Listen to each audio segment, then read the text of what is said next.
के खास कार्यक्रम रिपोर्टर लाइव में आप सभी का स्वागत है। मैं हूं आपके साथ प्रियंका। आज हम जानेंगे अलग अलग क्षेत्र की अलग अलग गतिविधियों के बारे में, क्या कुछ आज होने वाला है, क्या कुछ खास रहेगा किस क्षेत्र में। इन सब की तमाम जानकारी हमारे रिपोर्टर्स हमें देंगे उस क्षेत्र की, जहां से हमारे रिपोर्टर हमारे साथ जुड़ेंगे और उस क्षेत्र में क्या कुछ होने वाला है इनकी तमाम जानकारी वो हमसे साझा करेंगे, जो सीधे आप स्क्रीन पर देख सकते हैं। तो हम आपको बता दें कि यह हमारा खास कार्यक्रम है रिपोर्टर लाइव। इसके जरिए हम तमाम जानकारी आपको देते हैं और हमारे साथ तनवीर आलम जुड़े हुए हैं छत्तीसगढ़ के गोरेला से, जिनसे हम जानेंगे कि आखिर छत्तीसगढ़ के गोरेला में क्या कुछ हलचल देखने को मिल रही है। तनवीर, क्या कुछ देख पा रहे हैं आप छत्तीसगढ़ में? जी बिल्कुल, मैं बात करना चाहूंगा सावन सोमवार की। तो देखिए सावन सोमवार ये जो जलेश्वर महादेव है और ये जो जलेश्वर महादेव है ये छत्तीसगढ़ और मध्य प्रदेश की अंतर्राज्यीय सीमा में स्थित है। क्योंकि यहाँ पे जलेश्वर महादेव में मैं कुछ आगे बताने से पहले मैं थोड़ा यहाँ के बारे में, प्रशासन के बारे में बताना चाहूंगा। जलेश्वर महादेव जो है एमपी और छत्तीसगढ़ बॉर्डर के बिल्कुल लगा हुआ है। अगर हम जलेश्वर महादेव मंदिर से 500 मीटर आगे जाएंगे तो मध्य प्रदेश का बॉर्डर लगता है और 500 मीटर पहले ही छत्तीसगढ़ का बॉर्डर, जहाँ पे जलेश्वर महादेव स्थित है। जलेश्वर मान्यता ये है कि इसको स्वयं भूलिंग कहा जाता है। मतलब ये 12 शिवलिंगों में से एक जो स्वयं भूलिंग है, स्वयं प्रकट में ऐसा लोगों की काफी दूर दूर से भक्त लोग यहाँ चढ़ाने आते हैं। सर आपके छत्तीसगढ़, मध्य प्रदेश, बिहार, यूपी, काफी ज्यादा दूर बड़े राज्यों से लोग यहाँ आते हैं। और यहाँ पे जलादेव और पेंड्रा रोड आने का एक इनका मात्र साधन होता है रेलवे। चूंकि जलेश्वर महादेव से Pendra road railway station 20 kilometre की दूरी पे है। कांवड़िया लोग जो होते हैं, भक्त लोग जो होते हैं, वो ट्रेन के माध्यम से पहले पेंड्रा रोड रेलवे स्टेशन करते हैं, फिर 4 से 5 बजे के बीच ये वहां से प्राइवेट टैक्सियां करते हैं, बसों में आते हैं, फिर उसके बाद ये अमरकंटक नर्मदा मंदिर पहुंचते हैं और नर्मदा मंदिर से जल लेने के बाद ये पैदल अमरकंटक से और जलेश्वर की जो नर्मदा मंदिर से और जो जलेश्वर की दूरी है, पैदल जल लेने के बाद ये दूरी को पैदल जल लेकर जाते हैं जलेश्वर मंदिर में और अपना वहां। जी बिल्कुल तनवीर, बिल्कुल सही कहा आपने कि जो श्रद्धालु हैं उनकी भक्ति देखने को मिल रही है। जिस तरीके से आपने बताया कि दूर दूर से लोग इस मंदिर में पहुंचते हैं, जलेश्वर महादेव की हम ये बात कर रहे हैं, जहां पर ये देखा जाए तो आपने जैसा कि हमें बताया कि मध्य प्रदेश और छत्तीसगढ़ के बीच में अगर देखा जाए तो ये है जहां से लोग मध्य प्रदेश की बात करें या छत्तीसगढ़ की, दोनों जगह से लोग पहुंच रहे हैं। आपके पीछे लोग खड़े हुए, उनसे जानने की कोशिश कीजिए कि कब से आ रहे हैं और क्या उनकी मनोकामनाएं जो वो लेकर आते हैं क्या पूरी हो गई है या फिर वो पहली आए हैं। जी बिल्कुल, मैं कुछ लोगों से बात करना चाहूंगा कि ये जो जल महादेव है ये किस प्रकार की यहाँ पे आस्था है और किस प्रकार से लोगों की मनोकामनाएं। मैं कुछ लोग से बात करना चाहूंगा। क्या नाम है आपका? फूलचंद यादव। हाँ, फूलचंद यादव। थोड़ा तेज बोलिए। फूलचंद यादव। कहाँ से आए हैं आप? अच्छा, तो ये बताइए, आप जो जलेश्वर महादेव में जल चढ़ाते हैं, किस प्रकार की मान्यता है वहाँ पे और क्या मनोकामना होती है? जी हाँ, पूरी होती है, अच्छी मान्यता है। बहुत से लोग आते हैं वहाँ दर्शन के लिए। तो देखिए जैसा कि दूर दूर से लोग आते हैं और खड़े हैं। जी, क्या नाम है आपका? रवि कुमार। तेज बोलिए। रवि कुमार। तो क्या आप लोग कहाँ से आते हैं? मैं मनेन्द्रगढ़ से हूँ। अच्छा, तो क्या जलेश्वर महादेव में जो नर्मदा मंदिर से आप लोग जल लेकर जाते हैं और फिर वहाँ पे जल देते हैं, तो इस प्रकार की आप लोगों की मानता रहती है और कितने वर्षों से आप लोग आ रहे हैं? देखिए, मेरा कंटिन्यू ये तीसरा साल है और नाना प्रकार की हमारी मान्यता होती है। जो हम लोग यहाँ से जल उठाकर महादेव को जाते हैं, जो किलोमीटर यहाँ से पड़ता है, यहाँ से हम जल उठाकर के पैदल पद यात्रा पे जाते हैं, जो हमारी सारी आने वाले समय में पूरी हुई। कहाँ से लोग आते हैं, मतलब किस प्रकार का वहाँ पे माहौल रहता है? क्योंकि ये आप यहाँ नर्मदा मंदिर से 10 किलोमीटर जल लेते हैं और पैदल फिर 10 किलोमीटर लेकर जलेश्वर महादेव जल चलाते हैं, तो कैसी है वहाँ की मान्यता? बहुत ही अच्छी है। ऐसा कहना मेरे लिए थोड़ा सा अलग होगा कि मान्यता मैं बता नहीं पाऊंगा। मैं जो आया हूँ यहाँ से करीब 138 किलोमीटर करीब है यहाँ से। और आप अभी अगर बाहर देखेंगे गाड़ी तो MH की है, महाराष्ट्र की गाड़ी है, और कोई अनूपपुर के हैं, कोई कटनी के हैं। तो वो बहुत अलग अलग मतलब जगह से अलग अलग दूर दूर से लोग यहाँ पर आते हैं पूरी करने के लिए और जलेश्वर महादेव के दर्शन करने के लिए। इस खास पावन सोमवार के दिन और ये सावन के पर्व के अवसर पर। Thank you. तनवीर, तो तनवीर जी जी, उनसे जानने की कोशिश कीजिए कि ये जो मंदिर है इसका इतिहास क्या रहा है, क्या कुछ विशेषताएं हैं, कितना प्राचीन है आखिर ये मंदिर। जी बिल्कुल, मैं आपसे ये जानना चाहूंगा कि ये जो जलेश्वर महादेव है इसकी विशेषता क्या है और कितना प्राचीन मंदिर है, कब से आप लोग इनके बारे में जानते हैं। लगभग मेरे अंदाज से करीब करीब ये 2000 साल पुराना समथिंग है, क्योंकि हम लोग दादाजी जो हमारे थे वो दादाजी हमारे बारे में बता रहे थे, जो लिखा हुआ था वो हमारे पापा जी हम लोगों को बारे में पता चला। तब से पापा जी हमको करीब आज से 8 से 9 साल पहले जब हम छोटे छोटे थे तो हमको यहाँ पे लेकर आए हुए थे। आज हम जब बड़े हुए हैं, थोड़े से काबिल हुए, तो हम अपने ही मतलब 4 दोस्तों के साथ हर यहाँ पर आने की कोशिश। सावन का पहला सोमवार है जो मैं आ पाया और पिछला सोमवार हमारा नहीं आ पाना हुआ। ताकि मैं सोच रहा हूँ कि अभी इस सोमवार हुआ है, अभी लास्ट वाले सोमवार हम महेंद्रगढ़ से भारी संख्या पे यहाँ से जड़ उठा करके जलेश्वर महादेव को पास दर्शन है। मनोकामना जो होती है अलग अलग प्रकार की होती है। मनोकामना के बारे में कोई यहाँ पे अपने बच्चों के बारे में करता है, कोई किसी के जॉब के लिए बोलता है, कोई एक अपनी व्यापार के लिए बोलता है। तो नाना प्रकार की अपनी अपनी एक होती है, सर मान्यता होती है और मांगते भी हैं लोग भगवान से। जैसा कि ये जलेश्वर महादेव के बारे में कहा जाता है ये स्वयं भूलिंग है। पूरे भारतवर्ष में जो 12 शिवलिंग है उनमें से एक ये स्वयं भूलिंग है। तो लोकप्रियता और इसकी मान्यता कुछ ज्यादा पड़ जाती है। ये सिर्फ लोगों को कहने पे है कि वाकई ये जलेश्वर महादेव स्वयं भूलिंग है। नहीं, वास्तविक है। ये जो हमारा जो 12 ज्योतिर्लिंग में जो बोला जाता है जहाँ पे है वो उनमें से एक यहाँ पे भी यहाँ पे जो में उनमें से एक है जिनका नाम बहुत सौभाग्य है। अभी मेरे ख्याल से इससे पहले मैं काशी गया हुआ था दर्शन के लिए, काशी विश्वनाथ टेम्पल मंदिर वहाँ पे, फिर उसके बाद ये अभी मेरा हुआ है सर। तो जैसा कि आप देख सकते हैं कि जलेश्वर महादेव जो मंदिर है ये काफी पुराना और प्राचीन है। लोग यहाँ पे एक काफी गहरी आस्था जुड़ी हुई है और लोग यहाँ काफी दूर दूर से लोग यहाँ पे आते हैं और अपनी मनोकामना पूर्ण होने की कामना करते हैं इसमें जल चढ़ाकर। बिल्कुल तनवीर, अगर हम हिंदू मान्यता की बात करें, हिंदू धर्म की बात करें, तो हिंदू धर्म में ये सारे महीनों में जो सावन का महीना होता है बेहद खास होता है और इस दिन का हर एक दिन विशेष होता है। लेकिन जो ये सावन सोमवार पड़ता है ये कुछ ज्यादा ही खास होता है लोगों के लिए, श्रद्धालुओं के लिए, भक्तों के लिए और स्वयं भोलेनाथ के लिए। कहा जाता है कि इस दिन भगवान को प्रसन्न करने से सारी मनोकामनाएं पूरी हो जाती है। तो तनवीर, आज सावन का हम देखें तो दूसरा सोमवार है, किस तरह का श्रृंगार यहाँ पर किया जाता है और भक्तों की भक्ति में तो कमी नजर नहीं आ रही। हम देख पा रहे हैं तस्वीरों में कि भक्तों की भक्ति में तो कहीं कमी नजर आ नहीं रही है, देखने को मिल नहीं रही है। हालांकि मध्य प्रदेश की अगर हम बात करें तो सुबह से बारिश हो रही है झमाझम यहाँ पर, उसके बाद भी श्रद्धालु मंदिरों में पहुंच रहे हैं, बड़ी संख्या में भीड़ देखने को मिल रही है। क्या इस तरह की कोई स्थिति वहां पर देखने को मिल रही है? जी बिल्कुल, जैसा कि आपने बात की बारिश की, तो मैं बताना चाहूंगा कि बारिश यहाँ भी हो रही है लेकिन लोगों को और भक्तों को भक्ति में इतनी अपने भक्ति में लीन है कि उनको बारिश से कोई फर्क नहीं पड़ता। भीगते हुए वो जल लेकर शिवजी में चढ़ाते हैं और अपनी मनोकामना पूर्ण होने की कामना करते हैं। और यहाँ पे भक्तों के लिए जो और भी हिंदू संगठन के लोग हैं जिनकी जिनकी मान्यता रहती है, जगह जगह भंडारे का आयोजन किया जाता है। जैसे कि आपने श्रृंगार की बात की तो मैं आपको बताना चाहूंगा जलेश्वर महादेव में जितने भी भक्तगण हैं ये एक नर्मदा जल जो है ये लेकर लोटे पे जाते हैं शिवलिंग में चढ़ाने के लिए। बेल पत्र से उनका श्रृंगार किया जाता है, दूध से उनका अभिषेक किया जाता है और सबसे जो खास बात है जलेश्वर में कि नर्मदा जी के जल से जलेश्वर महादेव के शिवलिंग का अभिषेक किया जाता है।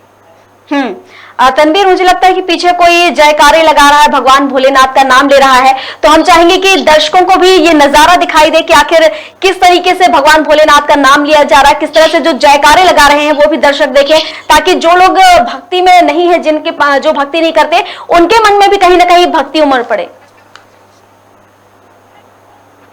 जी बिल्कुल, जैसा कि आपने कहा कि भगवान भोलेनाथ का ये सावन सोमवार का दूसरा सावन सोमवार है और भक्तों में काफी जोश है, भक्तों में काफी उत्साह देखने को मिल रहा है। सावन सोमवार में शिवजी में जल चढ़ाए और जिस प्रकार पूरे पीछे एक बार भगवान भोलेनाथ के नाम का जयकारा लगाइए।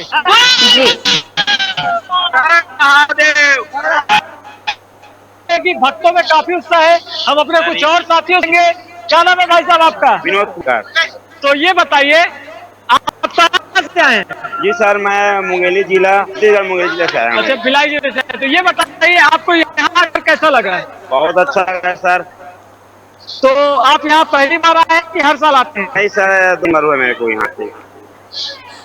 तो सावन का जो महीना है, यहाँ बारिश भी हो रही है और इसके साथ लोगों के हाथ में मैं देख रहा चाहिए, आपके हाथ में जल की डब्बी है, नारियल है, लोटे हैं। तो ये जो माहौल है, ये जो जल चालू का जो एक उत्साह है, जिसको अगर कांवड़िया कहा जाए तो ये कोई अच्छी बात है। तो बताइए कैसा रहता है आपका उत्साह? बहुत अच्छे है सर, हम लोग को यहाँ आने में बहुत आनंद होता है और हर साल ऐसे आते रहते हैं। तनवीर, और भी हमारे साथ कुछ लोग खड़े हैं, तनवीर भी बात करना चाहेंगे। क्या नाम है आपका? जी बंजारे। जी, मैं यही आपको धन्यवाद देना चाहूंगी और सभी लोगों को बहुत सारी शुभकामनाएं, जो लोग अपनी मनोकामना लेकर यहाँ पहुंचे हैं। हम भी चाहेंगे कि उनकी मनोकामनाएं जल्द से जल्द पूरी हो। भगवान भोलेनाथ के दरबार में आए हैं और उनकी जो भी इच्छाएं हैं, जो भी मनोकामनाएं हैं, भगवान भोलेनाथ उनकी पूरी करें। शुक्रिया आपका तमाम जानकारी के लिए। हम आपको बता रहे थे रिपोर्टर्स लाइव, जहां पर अलग अलग क्षेत्र से हमारे रिपोर्टर्स जुड़ते हैं। अभी हमने आपको जो तस्वीर दिखाई वो आपको बता दें कि गौरेला से थी, जहां पर आज, जैसा कि आप सभी जानते हैं कि सावन का दूसरा सोमवार है, उसको लेकर काफी श्रद्धा भक्ति भक्तों में नजर आ रही है, जिसकी एक झलक हमने आपको सीधी गौरेला से दिखाई है। अब हम आपको सीधे ले चलते हैं सरगुजा, जहां से श्रवण महंत हमारे सहयोगी हमारे साथ जुड़े हुए हैं और उनसे जानते हैं कि आखिर वहां पर वो किस तरह की तस्वीरें देख पा रहे हैं और क्या कुछ कार्यशैली होगी, आज की पूरी दिनचर्या क्या कुछ होगी। तो चलिए सीधे चलते हैं सरगुजा। श्रवण, क्या आप मुझे सुन पा रहे हैं? जी बिल्कुल जी, श्रवण, वहां पर किस तरह की दिनचर्या होगी आज की? देखिए, आज का जो सबसे बड़ा मुद्दा है वो कर्मचारियों का है। आज अधिकारी और जो कर्मचारी हैं वो अधिकारी कर्मचारी फेडरेशन के बैनर तले जो है हड़ताल पे जाएंगे और आज जो है पूरे जो प्यून से लेकर के जो अधिकारी हैं और कर्मचारी हैं वो अपना काम बंद और कलम बंद कर रहे हैं, जिससे काम बहुत प्रभावित होगा। अगर मैं बोलूं कि अगर शिक्षा विभाग की बात किया जाए तो शिक्षा विभाग के जितने भी संबंधित टीचर हैं, चाहे वो डीओ कार्यालय के हैं, चाहे प्यून हो, चाहे एक शासकीय टीचर हैं, वो आज हड़ताल में रहेंगे। क्योंकि इतने बड़े कोरोना काल के बाद जब ऑफलाइन जो स्कूल खुले हैं, इसके बाद जब ये इस तरह से जो कर्मचारियों का फेडरेशन अधिकारी के बैनर तले जो हड़ताल आज से जो जारी हो रहा है वो अनिश्चितकालीन हड़ताल है वो किया जा रहा है कर्मचारियों के द्वारा, और इससे जो है शिक्षा के स्तर को भी प्रभावित करेगा। क्योंकि अभी जो है बहुत दिनों बाद ऑफलाइन क्लासेस शुरू हुई हैं, लेकिन जिस तरह से ये अधिकारी कर्मचारी हड़ताल पर गए हैं, इससे जो है स्कूलों में भी काफी जो पढ़ाई का स्तर है उसमें प्रभावित होगा।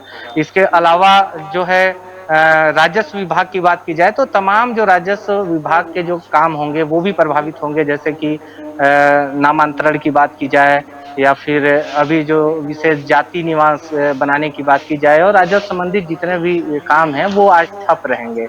इसके अलावा तमाम जो दूर दराज से जो ग्रामीण आज पहुंचेंगे जिला स्तर में अपने काम करवाने के लिए, वो भी प्रभावित होंगे। तो इस तरह से ये कहा जाए कि ये जो अधिकारी और कर्मचारी जो हैं आज से हड़ताल में जाएंगे और अनिश्चित हड़ताल में जाएंगे। अधिकारी और कर्मचारियों की 2 सूत्री मांग है, एक तो 7वां वेतनमान और महंगाई भत्ता।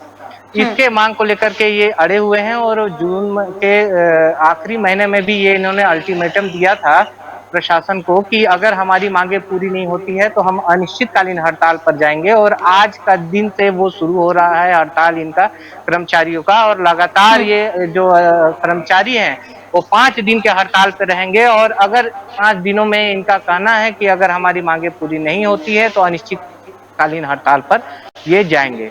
तो इस तरह से ये भी कहा जा सकता है कि इन अधिकारी श्रवण, जैसा कि आपने बताया कि इनकी जो मांगे हैं तो ये कोई नई मांग तो नहीं है, ये कई दिनों से चली आ रही है, लंबित मांगे हैं, लेकिन अब तक इनकी जो मांगे हैं इनका निराकरण नहीं हो पा रहा। क्या कारण है जिसके चलते प्रशासन इनकी मांगों को पूरा नहीं कर पा रहा है? और कहीं ना कहीं बच्चों की पढ़ाई देखा जाए तो वो भी प्रभावित हो रही है, क्योंकि वैसे ही जैसा कि अभी आपने कहा कि 2 सालों से बच्चे पढ़ नहीं पाए हैं, और अब जैसे स्कूल खुले हैं वैसे ही देखा जाए तो टीचर्स ने, शिक्षकों ने कहना चाहिए, उन्होंने हड़ताल शुरू कर दी है, उनकी मांगे पूरी नहीं की जा रही है। तो कहीं ना कहीं इसका असर बच्चों पर पड़ेगा सीधे तौर पर अगर देखा जाए तो।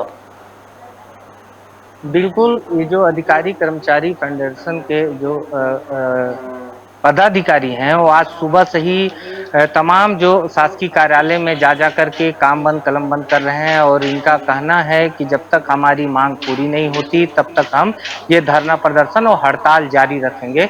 और तमाम जो स्कूलें हैं इस हड़ताल से प्रभावित होंगे, क्योंकि जो बच्चे हैं अभी जुलाई माह से ही 1 जुलाई से ही उनका शिक्षा सत्र शुरू हुआ है और अभी कहा जाए कि 1 महीना भी नहीं हुआ है और इस तरह से हड़ताल से जो बच्चे हैं वो काफी पढ़ाई से प्रभावित होंगे। इसके साथ ही इनका कहना है अनिश्चितकालीन हड़ताल में अगर प्रशासन की ये जो लंबित मांग है अगर नहीं जाती है तो अनिश्चितकालीन हड़ताल पर जाने से बच्चों का जो शिक्षा का स्तर है बहुत ज्यादा प्रभावित हो जाएगा। और ये कहा जाए कि ये जो इनकी मांग है इन पर एक वैकल्पिक व्यवस्था की जाए या प्रशासन को ये सुविधा बनाया जाए कि अगर कोई शिक्षक जाते हैं तो उनकी गैर मौजूदगी में उन बच्चों की देखरेख और पढ़ाई कौन करेगा, ये भी एक सवाल उठता है। जिस तरह से आज से ही ये जो है काम हड़ताल शुरू हुआ है और इसके साथ जो है आने वाले समय में अब देखना होगा कि कितना असर इनके हड़ताल पर देखने को मिलता है। बहुत शुक्रिया आपका हमारे साथ जुड़ने के लिए और तमाम जानकारी साझा करने के लिए। हालांकि उनकी जो मांग है शिक्षकों की अगर देखा जाए तो वो मांग भी जायज है, क्योंकि जो उन्हें सैलरी मिलती है, कहना चाहिए जो भत्ता उन्हें दिया जाता है, कहीं ना कहीं उस भत्ते से उनका परिवार चल नहीं पाता है, जिसके चलते वो इस तरह की हड़ताल करते नजर आ रहे हैं। शुक्रिया आपका। हम ये आपको तस्वीर दिखा रहे थे सरगुजा से, जहां पर सीधी तस्वीर है। वहां पर बता दें आपको कि जो शिक्षक हैं अपनी परेशानियों से जूझ रहे हैं, जिसके चलते उन्हें कई परेशानियों का सामना करना पड़ रहा है और अब उन्होंने एक प्रदर्शन करने के लिए एक कदम उठा लिया। उनका कहना है कि उनकी 2 सूत्रीय मांगे हैं, अगर जिन्हें पूरा नहीं किया जाता है वो हड़ताल पर जारी रखेंगे, उनकी जो हड़ताल है वो जारी रहेगी। और अगर इसके बाद भी उनकी मांग पूरी नहीं की जाती है तो आगे चलकर हो सकता है कि कोई और बड़ा प्रदर्शन उनके द्वारा किया जा सके। हालांकि उनकी जो भी मांग है जायज मांग है। और वहीं दूसरी तरफ अगर हम बच्चों की बात करें तो कहीं ना कहीं बच्चों की पढ़ाई भी इससे प्रभावित हो रही है। और अब इसी के साथ हमारे साथ भोपाल से प्रदीप तलरेजा हमारे सहयोगी हमारे साथ जुड़े हुए हैं। चलिए सीधी तस्वीरें भोपाल की ओर करते हैं और जानते हैं कि क्या कुछ तस्वीरें भोपाल की हैं। प्रदीप, भोपाल में किस तरह की तस्वीरें आप देख पा रहे हैं? अगर हम दिन भर की बात करें तो किस तरह की कार्यशैली होगी आज दिन भर की? हम सीधा लाइव दिखा रहे हैं आपको अलग अलग क्षेत्रों से, जहां से हमारे संवाददाता सीधे हमारे साथ जुड़ रहे हैं और वहां पर क्या कुछ चल रहा है सीधी तस्वीरें हम आप तक दिखा रहे हैं। आप सीधी तस्वीरें देख रहे हैं स्क्रीन पर। अभी हमने आपको दिखाया गौरेला की तस्वीरें, इसी के साथ सरगुजा की तस्वीरें भी हमने आपको दिखाया, जहां एक और भक्तिमय माहौल देखने को मिला। तो वहीं लोग कहना चाहिए शिक्षक जो है अपनी परेशानियों से जूझ रहे हैं, तो प्रदर्शन करने पर उग्र हो चुके हैं। वहीं हम भोपाल की बात करें तो भोपाल में क्या कुछ दिनचर्या रहेगी, हमारे साथ प्रदीप जुड़े हुए हैं, उनसे हम जानेंगे कि आखिर भोपाल में क्या कुछ माहौल आज का रहने वाला है। सीधी तस्वीर हम आपको दिखा रहे हैं। हालांकि सावन का महीना चल रहा है, हर तरफ भक्तिमय माहौल है। जी पर जो है वो बने हुए हैं। जी प्रदीप, आज किस तरह की कार्यशैली होगी भोपाल की? अगर हम बात करें तो पूरी दिनचर्या किस तरह की होगी आज भोपाल की?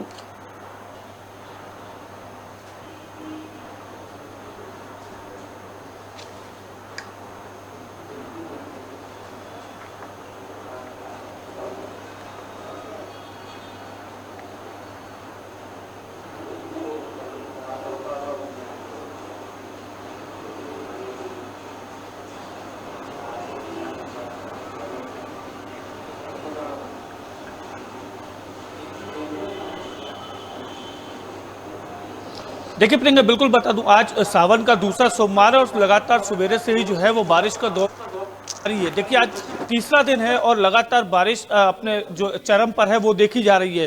देखिए तमाम जगह के नदी नाले जो हैं वो उफानों पर हैं और कहीं ना कहीं जो बड़ा तालाब है उसका बड़ा तालाब का जो जल स्तर है वो भी भर चुका है। और उसके बाद अब जो कलिया सेतु डैम है, भदभदा के डैम है, उनके डैम के फाटक खोल दिए गए हैं। देखिए जनजीवन अस्त व्यस्त न हो उसको लेकर के लगातार जो कोशिशें हैं वो सरकार की जारी हैं। देखिए तमाम अगर की बात करें तो ये दिन भर की दिनचर्या में सबसे बड़ा दिन जो है वो आज सोमवार का है। और सुबेरे से ही जो भक्तजन हैं वो मंदिरों में जा रहे हैं। देखिए सबसे बड़ी बात ये जरूर देखी जाएगी, ये तो धार्मिक रूप से जरूर इसको महत्व तो दिया जा सकता है, लेकिन देखिए राजनीतिक रूप की अगर हम बात करें तो राजनीति में गलियारों में आज भी कई चीजें यहाँ पर देखने हमारे। देखिए आज शिवराज सिंह चौहान जो है वो 2 दिवसीय दिल्ली की यात्रा करके आज वापस लौटेंगे। देखिए साथ साथ राजधानी भोपाल में एक मासूम के साथ दुराचार हुआ, उसको लेकर के आज जो है कांग्रेस प्रदर्शन करने वाली है। देखिए तमाम ऐसे कई मुद्दे रहेंगे जिस पर आज कहीं ना कहीं फोकस जो है वो राजनीतिक दलों का रहेगा। देखिए सुबह से ही जो है इस प्रकार के कयास थे कि जो कांग्रेस है वो उग्र प्रदर्शन जरूर करेगी, लेकिन कहीं ना कहीं बारिश ने उनकी रफ्तार को रोका है। देखिए तमाम जो चीजें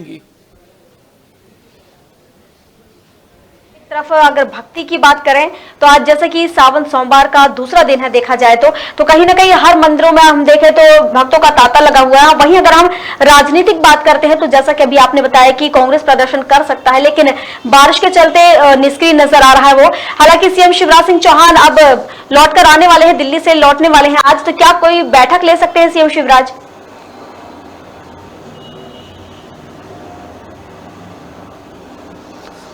देखिए सीएम का 2 दिवसीय दौरा था दिल्ली में। कल उन्होंने जहां पर प्रधानमंत्री नरेंद्र मोदी के साथ बैठक की है। बैठक में कई तमाम जो कार्य प्रणालियां थी मध्य प्रदेश में, जिस प्रकार से काम हो रहे हैं और जो जनहितैषी कार्य हैं उन पर चर्चा जरूर हुई है। देखिए तमाम जो दिग्गज नेता है, चाहे राष्ट्रीय अध्यक्ष जेपी नड्डा की हम बात करें या दूसरे जो बड़े दिग्गज नेता हैं, उनसे मुलाकात हुई है। देखिए अब वहां से जिस प्रकार से कल बैठक में क्या दिशा निर्देश लिए गए हैं, क्या आने वाले समय में रणनीतियां रहेंगी मध्य प्रदेश की राजनीति को लेकर के, इन तमाम चीजों पर आकलन जरूर हुआ है। देखिए आज सुबह जिस प्रकार 10:15 बजे का जो समय था वो द्रौपदी मुर्मू के राष्ट्रपति पद की शपथ ग्रहण का था, वो वहां पर बतौर वहां पर अतिथि के रूप में वहां गए थे। वहां पर उनके सदस्यता शपथ ग्रहण समारोह में शामिल भी हुए थे। देखिए उसके बाद जो है वो राजधानी भोपाल लौटेंगे और कहीं ना कहीं जो मध्य प्रदेश के हालात है, चूंकि बारिश अभी भी काफी उफान पर तो बातें हैं वो करते हुए जरूर नजर आएंगे। देखिए आपदा प्रबंधन को लेकर के बैठक ले सकते हैं, ये तमाम चीजें जो है वो निकल के आ रही हैं।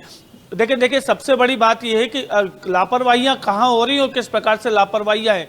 देखिए चाहे हम रायसेन में पुल गिरा है, पुल क्षतिग्रस्त पुल था, वो पुलिया थी वो कहीं ना कहीं गिर गई थी, जिस गिरने की वजह से जो कोई गंभीर हादसा था वो होते होते बचा है। देखिए साथ में तमाम जो दूसरी चीजें रही हैं वो वहां पर जरूर देखने में आ रही हैं। देखिए अब ऐसे में जो मध्य प्रदेश की जो मुख्यमंत्री हैं शिवराज सिंह चौहान, वो लगातार चर्चा करेंगे और चर्चा के दौरान में जो तमाम जो आपदा प्रबंधन के अधिकारी है, कर्मचारी है, उनसे बातें करेंगे। क्या नगर निगम में किस प्रकार से काम करने हैं, किस प्रकार से लापरवाहियां कहीं ना कहीं देखने में आ रही हैं, उन सभी तमाम बातों को लेकर वो चर्चा जरूर करेंगे। देखिए मध्य प्रदेश में अभी भोपाल सहित जो है आसपास के कई क्षेत्रों में येलो और ऑरेंज अलर्ट की जो स्थिति है वो लगातार बनी हुई है। ऐसे में खुद प्रदेश के मुख्यमंत्री इस बैठक को जरूर लेंगे।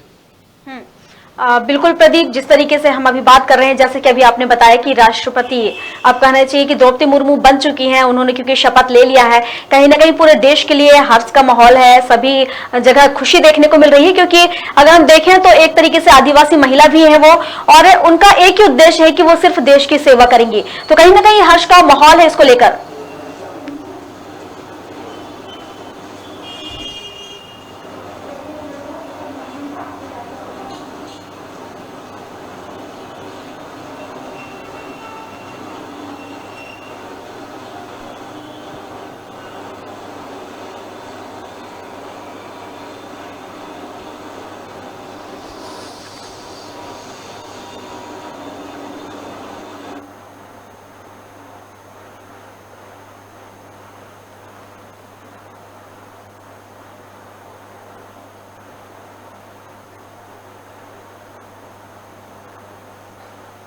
लगता है कि हमारे सहयोगी तक किसी कारणवश आवाज पहुंच नहीं पा रही, जिसके चलते वो हमें सुन नहीं पा रहे हैं। हम आपको बता दें कि ये भोपाल से हम आपको सीधी तस्वीरें दिखा रहे हैं, जहां पर कहीं नगर निगम की पोल खुलती नजर आ रही है, तो कहीं बारिश ने कहर मचा रखी है, कहीं नदी नाले उफान है, तो कहीं पानी खतरे के निशान के ऊपर जा रहा है। और कहीं आपको देखें तो राजनीतिक गलियारों में भी हलचल मची हुई है। ये सीधी तस्वीर हम आपको अलग अलग क्षेत्र से दिखा रहे हैं, जहां अलग अलग क्षेत्र से हमारे संवाददाता हमारे साथ जुड़े हुए हैं और अब हम उनसे जान रहे हैं कि आखिर किस तरह की तस्वीरें उस क्षेत्र में देख पा रहे हैं वो।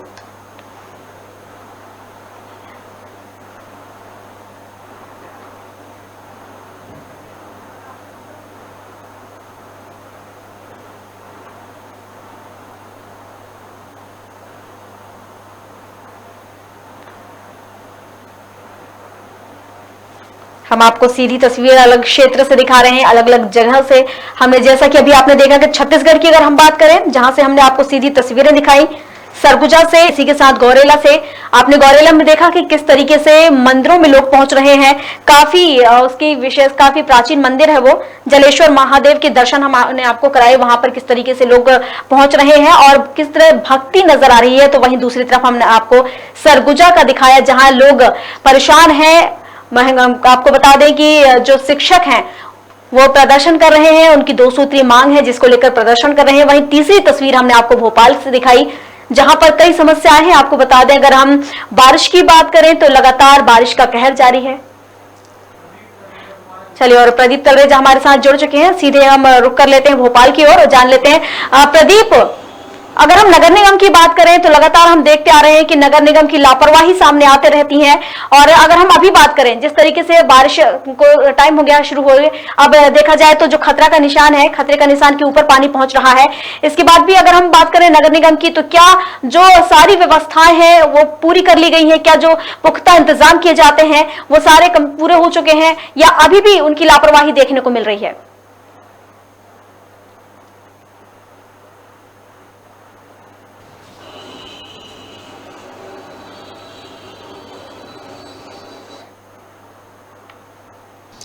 देखिए, मध्य प्रदेश में बारिश का सितम अभी भी लगातार जारी है। देखिए, नगर निगम की जो कार्यप्रणाली है वो कहीं किसी से छुपी नहीं है। देखिए, सबसे बड़ी बात यह है कि बारिश के पूर्व ही जहां पर नगर निगम का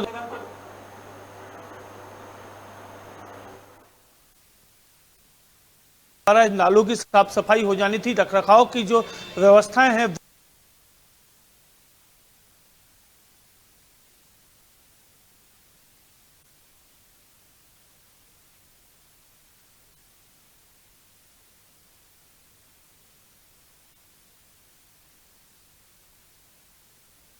होने चाहिए थे, जिस प्रकार से काम नगर निगम को करना चाहिए था वो कहीं ना कहीं नहीं हो पा रहे, जिसका खामियाजा आज भी जो नीचे बस्ती में रहने वाले लोग हैं उनको देखना पड़ रहा है।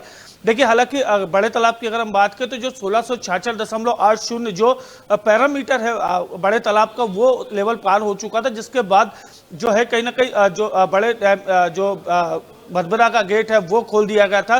देखिए, भदभदा गेट खोलने के बाद जिस प्रकार से कलिया सेतु के सभी गेट भी खोल दिए गए, तो देखिए पानी का जो निकासी है वो बड़ी तेजी से हो रही है। लेकिन देखिए, अभी भी जो निचले बस्ती हैं जहां पर ये जल भराव की स्थिति है, जहां लोगों के रखरखाव घर के सामान जो है कहीं ना कहीं खराब होते हुए देखे जा रहे हैं। लेकिन देखिए, अभी तक नगर निगम के जो वो कर्मचारी हैं या वो अधिकारी हैं उन पर लगातार बस्तियों तक नहीं पहुंच पा रहे। देखिए, कल खुद जो विधायक है वो उनको मजबूरी में रोडों पे उतरना पड़ रहा और कहीं ना कहीं जनता की जो तकलीफें हैं उसको लेकर के बात करते हुए नजर आ रहे हैं। देखिए, सबसे बड़ी बात है कि कहीं ना कहीं आधा अधिकारियों की जो ऊपर वरिष्ठ नगर निगम के जो अधिकारी हैं उनकी लापरवाही के चलते जो जनता है उसको कहीं ना कहीं दिक्कतों का सामना करना पड़ रहा है। देखिए, इतनी भयावह स्थिति हो चुकी है कि लगातार जो पानी है जो लगभग 17 सालों का रिकॉर्ड जो है वो तोड़ चुका है। देखिए, आसमान से एक और आफत तो वहां लगातार बारिश रही है, वही दूसरी ओर निगम प्रशासन की कहीं ना कहीं कमी जो है वो जरूर इसमें देखने में आ रही है। ये तस्वीर हम आपको दिखा रहे थे भोपाल से, जहां पर नगर निगम की लापरवाही नजर आ रही है। तो कहीं बारिश का कहर देखने को मिल रहा है, कहीं राजनीतिक गलियारों में हलचल देखने को मिल रही है, तो कहीं अगर हम देखें, अगर हम दूसरे क्षेत्र की बात करें तो कहीं प्रदर्शन हो रहा है। और अगर हम पूरे देश की बात करें तो हर मंदिरों में भक्ति का माहौल देखने को मिल रहा है। अलग अलग जगह से अलग अलग तस्वीरें हम आपको दिखा रहे हैं, अलग अलग तस्वीरें सामने आ रही हैं। कई जगह की तस्वीरें हमने आपको दिखाई, वहां की तस्वीरें साझा कराई कि आखिर किस तरीके से वहां पर हलचल देखने को मिल रही है। जैसा कि अभी हमने देखा, अगर हम सरगुजा की बात करें तो सरगुजा में भी हमने देखा कि जो शिक्षक हैं प्रदर्शन कर रहे हैं, और इसी के साथ हमारे साथ सरदारपुर से भी हमारे सहयोगी जुड़ चुके हैं, नरेंद्र पवार। तो चलिए सीधे चलते हैं और सरदारपुर की ओर रुख कर लेते हैं और वहां की तस्वीरें देख लेते हैं कि आखिर वहां से क्या कुछ तस्वीरें आ रही हैं। नरेंद्र, वहां पर किस तरह से आप वहां पर हलचल देख पा रहे हैं, क्या कुछ हलचल है वहां पर? बता देना चाहूंगा कि करतारपुर में आज श्रावण सोमवार का दूसरा सोमवार है, पर यहाँ पर करतारपुर में नरसिंह देवता हुआ, कोटेश्वर धाम हुआ, वहां से कांवड़ यात्रा ले लेकर अपने अपने गंतव्य जहाँ पर है वहाँ पर किया जाएगा। साथ ही बता देना चाहूंगा कि करतारपुर राष्ट्रीय घाट में एक अज्ञात महिला का शव मिला है, जो कि 40 से 50 वर्ष की उम्र है, जिसको सरदार सामुदायिक स्वास्थ्य केंद्र में के लिए लाया गया है। अभी आप किस जगह पर खड़े हुए हैं नरेंद्र? जी, मैं सरदारपुर तहसील के ग्राम कसे में हूँ, जो कि ग्राम पंचायत है, यहाँ ग्राम पंचायत में खड़ा हुआ हूँ। क्या कुछ समस्याएं हैं वहां पर? जी, ग्राम पंचायत की सबसे बड़ी समस्या पेयजल की समस्या है, और साथ ही साफ सफाई को लेकर भी बड़ी समस्या बनी हुई है। आपको बता देना चाहूंगा कि सरदारपुर का सबसे बड़ा गांव है दसई है, ग्राम पंचायत दसई है। क्या इन सारी समस्याओं से जो आला अधिकारी हैं, जो विभागीय अधिकारी हैं, उन्हें अवगत नहीं कराया गया? क्या उनके संज्ञान में नहीं है, जिसके चलते आज भी लोग इस तरह की समस्याओं से जूझ रहे हैं? सबसे मूलभूत सुविधा अगर देखा जाए तो जो पीने का पानी है वो लोगों को नहीं मिल पा रहा है। आखिर क्या कुछ समस्याएं आ रही, क्यों इनकी समस्याओं का निराकरण नहीं हो पा रहा? हर तरह की व्यवस्था के लिए काम किया जा रहा है, और कुछ समय बाद सचिव का कहना है, हमारे साथ सचिव भी हम इसकी चर्चा करने को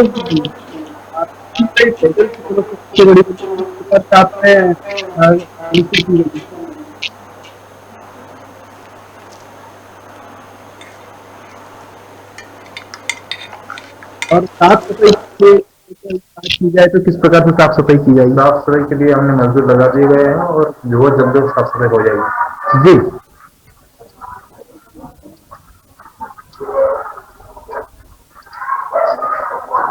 क्यों नहीं हो पा रहा आखिर? जी नरेंद्र, वहां जो अधिकारी मौजूद होंगे उनसे जानने की कोशिश कीजिए कि आखिर ये जो रहवासी हैं उनकी समस्याओं का निपटारा क्यों नहीं हो पा रहा? आखिर जिम्मेदारी तो उन्हीं की है।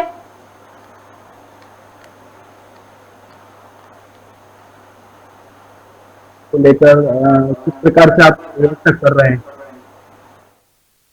मेरे साफ सफाई के लिए मजदूर लगा दिए गए और साफ सफाई चालू करवा दी गई है, और बहुत जल्द साफ सफाई हो जाएगी। ग्राम पंचायत नाली साफ सफाई, गाँव में साफ सफाई सभी जी। हम चाहेंगे कि अधिकारी ने जो भी कहा, हालांकि हमें समझ नहीं आया कि उन्होंने क्या कहा, तो आप उनकी बात को दोहरा दीजिए कि आखिर उन्होंने क्या कहा। उनका कहना यह है कि समय रहते हुए साफ सफाई ग्राम पंचायत कोई आश्वासन कि आखिर कब तक उनकी समस्याओं का निराकरण हो पाएगा? 2 से 4 दिन का बता रहे हैं, 4 दिन में यह समस्या का हल कर दिया जाएगा। नरेंद्र, इसके अलावा कोई और, अगर हम राजनीति की बात करें तो राजनीतिक गलियारों में किस तरह की हलचल देखने को मिल रही है? वही दूसरी ओर अगर हम मौसम की बात करें तो मौसम को लेकर किस तरह का हलचल है? मौसम की अगर बात की जाए तो मौसम में तो यहाँ पर आपको बता देता हूँ, तो कहूंगा कि 2 से 3 दिनों से लगातार बारिश चल रही है। अभी भी बारिश चल रही है यहाँ पर, मौसम में अभी भी बूंदाबांदी की तरह चल रही है। और पता नहीं रहता हूँ सरदारपुर तहसील में सबसे ज्यादा दशक रहते हैं। यहाँ पर कृषि के क्षेत्र में अगर बात की जाए तो यहाँ पर फसलों की अगर बात की जाए तो फसल की अभी अच्छी बताई जा रही है। और अगर राजनीति की बात करें तो किस तरह की हलचल देख पा रहे हैं आप राजनीति के क्षेत्र में? बता देना चाहूंगा कि अभी यहाँ पर चरण के चुनाव होना है। सभी ग्राम पंचायतों में चुनाव होना बाकी है, जो कि 26 तारीख यानी कि कल होना है। और राजनीति की बात में जनपद अध्यक्ष हुआ, जिला जनपद अध्यक्ष हुआ, उसको लेकर भी यहाँ पर लगातार नरेंद्र, हमने अलग अलग क्षेत्र से बात करी, अलग अलग समस्याएं हैं सब जगह।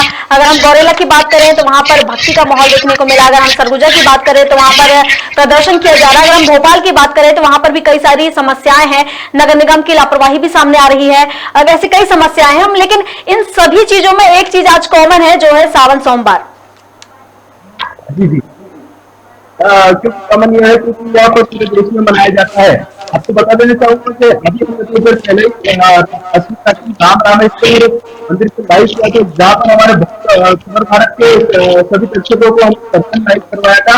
अभी अगर बात की जाए तो सावन सोमवार की अलग अलग जगह से जल भरकर चढ़ाया जाता है। आपको बता देना चाहूंगा सोमवार यानी कि 1 तारीख के दिन यहाँ पर बाबा महाकाल के केंद्र पर आयोजन किया जाता है। बहुत बहुत शुक्रिया तमाम जानकारी के लिए आपका। हमने ये तस्वीरें आपको दिखा रहे हैं अलग अलग क्षेत्र से। हमारा ये खास कार्यक्रम है खबर भारत का रिपोर्टर लाइव, जिसमें हमारे जो संवाददाता हैं वो लाइव हमारे साथ जुड़ते हैं और सीधी तस्वीरें अलग अलग क्षेत्र से दिखाते हैं। इसी के साथ हमारे साथ ब्यूरो चीफ जुड़ चुके हैं श्याम सूर्यवंशी, जो कि बालाघाट से है। तो चलिए बालाघाट की ओर चलते हैं और वहां जाकर देख लेते हैं कि आखिर किस तरह की वहां तस्वीरें हैं। श्याम, वहां पर अगर हम राजनीति की बात करें तो किस तरह की हलचल देखने को मिल रही है राजनीतिक गलियारों में? राजनीति की बात करें तो राजनीति के लिए तो काफी चर्चित जिला माना जाता है बालाघाट जिला, और यहाँ पे बिल्कुल उसकी तैयारी भी हो चुकी है। अभी जैसे कि बात कर रहे हैं पूरे क्षेत्र में तो सरपंच की जो नियुक्ति है वो चल रहा है अभी, जिसके प्रथम चरण का चुनाव था उसका पूरा हो चुका है। द्वितीय तृतीय चरण की जो चुनाव थे उसमें रातों से अभी उप सरपंच बनाए जा रहे हैं, तो यही गतिविधि में देखी जा रही है। श्याम, जैसा कि हम देख पा रहे हैं तस्वीरों में, जी बोलें, जी अपनी बात पूरी कीजिए। जितना खड़ा हूँ ये बाल के गढ़ी क्षेत्र कहलाता है, बैया विधान अंतर्गत आता है, और ये कान्हा जो राष्ट्रीय उद्यान है वो क्षेत्र में टापू के रूप में देखा। इससे ये बालाघाट लगभग 100 किलोमीटर की दूरी पर है, और यहाँ पर पानी भी बरसात इस बार जो देखी जा रही है काफी अच्छी बरसात, यहाँ प्लान ज्यादा रहते हैं और उनके लिए खुशी की बात है। बिल्कुल श्याम, हम तस्वीरों में देख पा रहे हैं कि आप छाता लेकर खड़े हुए हैं। इससे हम अंदाजा लगा सकते हैं कि वहां पर बारिश का कहर जारी है। और किस तरह की तस्वीर, अगर मौसम की बात करें तो वहां पर किस तरह की तस्वीरें आप देख पा रहे हैं? क्या नदी नाले उफान पर हैं या फिर झमाझम बारिश हो रही है लगातार?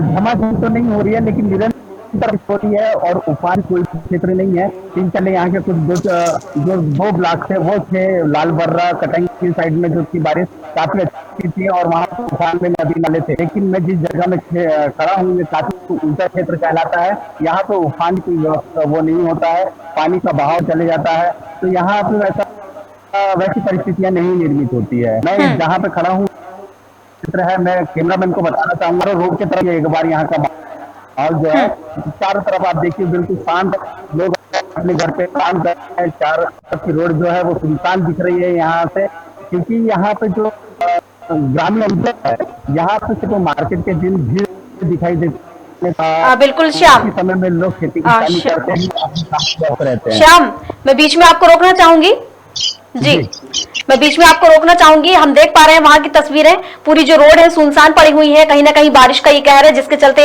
ये रोड सूनी नजर आ रही है। अब हम इंदौर की ओर रुख कर लेते हैं। आपका शुक्रिया। इंदौर से हमारे साथ जहीन खान जुड़े हुए हैं, तो हम आपको बता दें कि जहीन खान से हम बात करेंगे इंदौर से, जो हमारे साथ जुड़ चुके हैं। सीधे हमारे साथ जो हमारे रिपोर्टर है लाइव जुड़ रहे हैं और सीधी तस्वीर अलग अलग क्षेत्र से दिखा रहे हैं। जहीन, हम अभी बात कर रहे थे बालाघाट की, तो वहां पर मौसम के चलते जिस तरीके से बारिश लगातार हो रही है तो कहीं ना कहीं पूरी सड़कें वहां पर सूनी नजर आ रही हैं। क्या इस तरह का नजारा इंदौर में भी देखने को मिल रहा है? प्रियंका, मैं आपको बता दूं लगातार बारिश हो रही है, लेकिन मौसम हुआ है तो लोग अपने जो है आज सोमवार भी है, लोग की ओर चल रहे हैं और काम पर जाना शुरू हो गया है। लेकिन बात हम विवाद जहीन, आपकी आवाज साफ नहीं आ रही है, तो माइक आईडी पास में रख के बात करिए जिससे कि आपकी आवाज दर्शकों तक सीधे पहुंच सके। मैं आपको बता रहा हूँ प्रियंका, इंदौर में मौसम काफी साफ है जी, अभी बारिश सामान्य है जी।